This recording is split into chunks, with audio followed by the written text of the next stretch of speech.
আসসালামু আলাইকুম, আমি সকাল আহমেদ আছি আপনাদের সঙ্গে। তো আজকে একটা বিষয় শেয়ার করার জন্য আপনাদের সামনে চলে আসলাম। তো চেন কিভাবে পরিষ্কার করবেন সেটা দেখানোর জন্যই কিন্তু আপনাদের সামনে আজকে হাজির হলাম। আর একটা জিনিস সতর্ক করার জন্য, খুবই ডেঞ্জারাস একটা জিনিস এই চেন পরিষ্কার করা। আর প্রথমে ডাবল স্ট্যান্ড দিয়ে নেবেন, তারপরে এক গিয়ারে দিয়ে গাড়িটা স্টার্ট করবেন। স্টার্ট করার পরে এই দুইটা জিনিস লাগবে, এমন একটা ব্রাশ। চেন পরিষ্কার করার আলাদা ব্রাশ কিনতে পাওয়া যায়, সেটা হলে সব থেকে বেটার হয়। সেটা যদি না পান হাতের কাছে, তাহলে কিন্তু এমন একটা টুথব্রাশ দিয়েও কাঁচা চালিয়ে নেওয়া যায়। আর এখানে থাকবে গিয়ার অয়েল।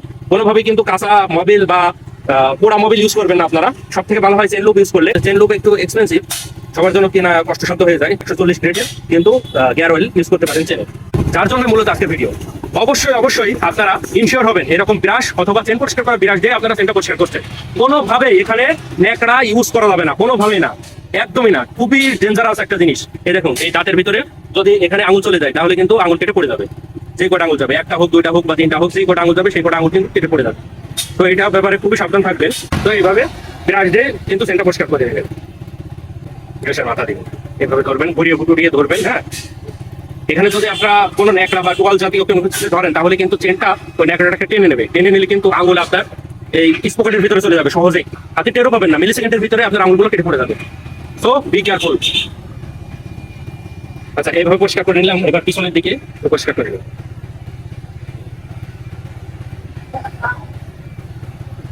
এভাবে পরিষ্কার করবেন, করার পরে এই যে গিয়ার অয়েলটা এভাবে ধরবেন,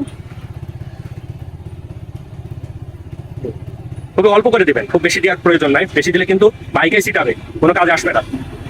এভাবে দিবেন, দেওয়ার পরে এখান থেকে আবার দিবেন।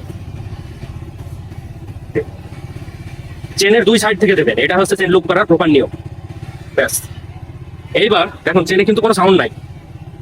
এইবার এই ব্রাশ দিয়ে হালকা করে ধরবেন, খুব বেশি চাপ দিয়ে ধরবেন না, তাহলে কিন্তু এই গিয়ার অয়েলটা সমস্ত চেনে সুন্দরভাবে ছড়িয়ে যাবে। নিচে ধরবেন এইভাবে।